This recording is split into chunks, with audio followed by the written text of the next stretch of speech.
这个写作的部分呢，有一些要注意的部分，希望同学呢能够记住啊。就是我们在写作文的时候呢，常常会发现有一些字呢是你们很不容易分辨清楚的，所以出现错字。当然我们知道说写作呢不应该犯的一些错误。第一个呢，就是说很多人题目没看懂就写下去了哈，然后再来呢，就是你这个段落呢没有了，一段写到结尾哈，那这也是不可以的。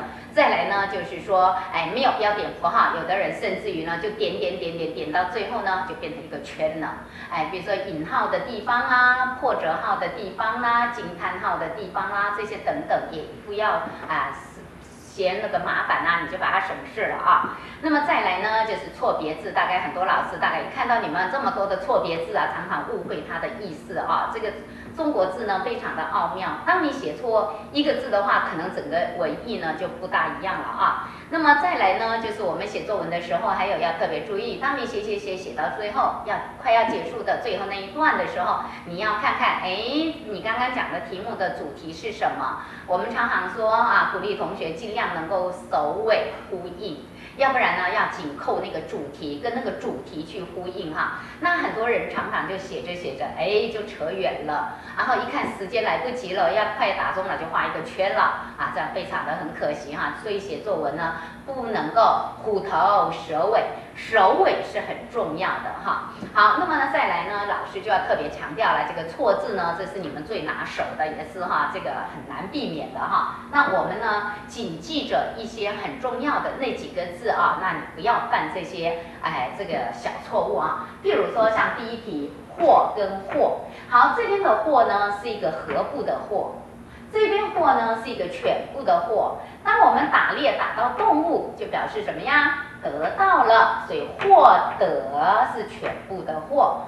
收获的获，收获是收获什么呢？当然是谷类啦、稻谷啦，所以它就是一个合部。好，第二个字灿灿，两个都读作灿，火部的灿。好，大家如果说我写作文，我说希望我的未来是灿烂光明的，你既然要用火部的灿，烂就要用火部的烂。那么你如果说璀璨的前程，那么璀呢是玉部，它是玉的光泽有光泽的玉那么你就要用璀璨的璨呢也是玉部，千万不可以一个灿用火部，一个烂用玉部，或者是用别的那就不可以那么第三个呢是景汉，这个字读景。读景，这两个都是一样的。好，这个人部的第一个左边这个景呢，就是尽管。我们常常说，你喜欢这个东西，你就尽管拿走吧。这个尽管的意思是不是就出现啦？就是不加限制的，任凭你要怎样那么这个仅呢，就是我们常常讲的，就是指我们说不仅，我做这件事不仅对我是一种考验那个不仅不止的意思那么第四个呢，秘密左边的密呢是悔部，那我们常常说很甜蜜呀度蜜月呀这个蜂蜜呀这个是甜美的，所以我们就是悔部。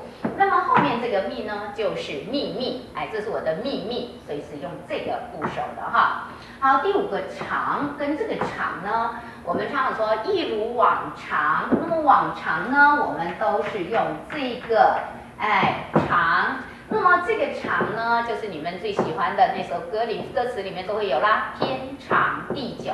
这个长呢，表示说很长，它是一个长度那这个长呢，就是平常啦、往常啦，都是这个长字。好，再来看第六题，这个代跟这个代，我们常常说妈妈交代我去做什么，我发现同学这个交代的代呢，常常会写错妈妈交代，所以我特别要在这里告诉你，交代是这个代替的代。我等待某某人的来到，那个待呢就是吃部的这个吃的待等待第七题，同学看这个字读作却，这个字读作卷，这两个读音不大同好，这个七于安劝，这个读音呢，我们常常会见到说入场券讲劝行啊，哎，很多人是不是都读错了呢？好，下面是一个刀，那么这个呢就是考卷的卷了啊。好，第8题，这个采跟这个采的不一样。好，这个采呢是目不。我们常常说，哎呀，小明对我啊不理不睬，这个不睬的意思就不看你了，所以你就这样记得哈，不看我，不理我。好，它就是目不。这个采呢，同学看看是旁边有一个密呀、这个密就是什么丝织品，对不对？是一种布的东西，所以我们常常说剪彩，哎，这家落车这个开幕啦，哎要剪彩啦，所以它是一个这个彩球啦，做一个很用布做一个很漂亮的球，那这个呢是彩球剪彩，所以它跟那个布是有关系的哦。好，第9题，地和地。这2个地呢，左边这个地呢，我们常常说真谛，这是人生的真谛。谛什么意思呢？就是道理。你看它是言部吧，你就想想看，哎呀，老师每次讲很多道理，这个道理都是很真实的，没错的。所以当道理讲的时候，你就记得哈是言部哈。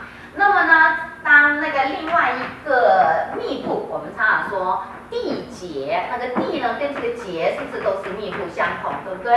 那么呢，我们说好，我们说，哎，高雄市跟哪一个城市呢？哎，这个缔结为姐妹市啊，那这个缔呢就是一个密部。好，交通取缔也是密部，所以要记住。